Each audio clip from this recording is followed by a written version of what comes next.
ГСП онлайн. Городские новости сейчас. Вторник, 14:35. В гимназии иностранных языков чествуют учеников с 1 по 4 класс, ставших в этом году победителями и лауреатами различных конкурсов и олимпиад. Сегодня их минута славы. Чтобы поощрить интерес к учебе и чтобы побудить маленьких ученых к дальнейшей исследовательской деятельности, их достижения озвучиваются на весь город.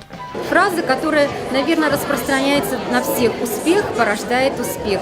Если мы сегодня будем говорить о заслугах каждого ребенка публично, то, наверное, для многих это будет хорошим стимулом для дальнейшей его исследовательской проектной деятельности. Может быть, и послужит поводом к тому, чтобы делать новые открытия, искать ответы на те вопросы, которые их больше всего волнуют.